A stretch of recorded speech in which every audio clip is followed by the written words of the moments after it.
અને આવું ઘણી બધી વાર થયું છે. ઘણા બધા લોકોએ ચળવળ માટે ભાગ લીધો પણ સાથે કોઈ નહોતું, એટલા માટે થઈને આ વખતે હું કોઈ ન તો ગ્રુપ સાથે જોડાયેલો છું કારણ કે ઇન્ડિયામાં નહોતો રહેતો, હું ન તો કોઈ પોલિટિકલ પાર્ટી સાથે સંકળાયેલો છું કારણ કે મારું એ ઉદ્દેશ્ય નથી. ત્રીજો વસ્તુ કે હું સુરતનો છું, હા એટલે મને અહીંયા મારે સુરત માટે લાગણી છે, એટલા માટે થઈને હું દરેક ગ્રુપને એકબીજા ગ્રુપ સાથે કોઈકને કોઈક વાંધા છે અહીંયા. એટલા માટે થઈને મારા પ્રયત્નો હંમેશા એ રહ્યા છે કે દરેક ગ્રુપને સાથે લાવીને, અને એમાં દિશા ફાઉન્ડેશન બાતમી આપી શકે છે કે ભાઈ હું કેટલા સારા અને પોઝિટિવ પ્રયત્નો કરી રહ્યો છું. નહીં કે મારે હીરો બનવું છે, નહીં કે બેઝિકલી અહીંયા આગળ કોઈ ચળવળમાં મારે બેઝિકલી મારા કોઈ હિડન એજન્ડાસ છે.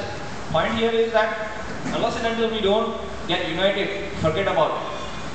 આપણે અત્યારે અહીંયા બધા ભેગા થયા છે, મારું આ મસ્ત સ્પીચ તમે સાંભળી, પણ આમાં કમ્યુનિટી સર્વિસીસમાં if you do not give even 1 hour per week, forget about airport connectivity, any type issues we have, income tax ના દુનિયાભરના પ્રોબ્લેમ્સ છે વેપારીઓ, ગમે ત્યારે રેડ મારે છે, ગમે ત્યારે બેઝિકલી ગમે તે પૈસા માંગે છે, everything will be vanished 1 hour per week and that's all I want.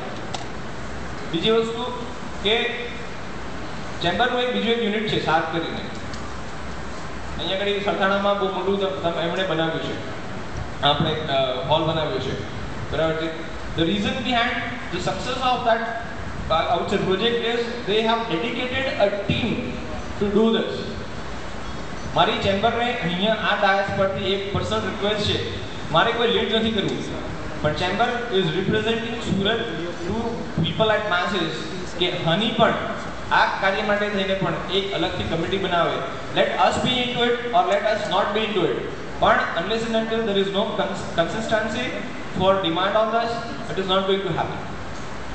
આપ લોકો અહીંયા આવ્યા, સમય ફાળવ્યો, એની માટે થેન્ક્સ કહું છું અને આશા રાખું છું કે ભવિષ્યમાં પણ આપ લોકો એટલીસ્ટ વીકનો 1 કલાક કમ્યુનિટી સર્વિસમાં આપણા પોતાના સુરત માટે આપશો.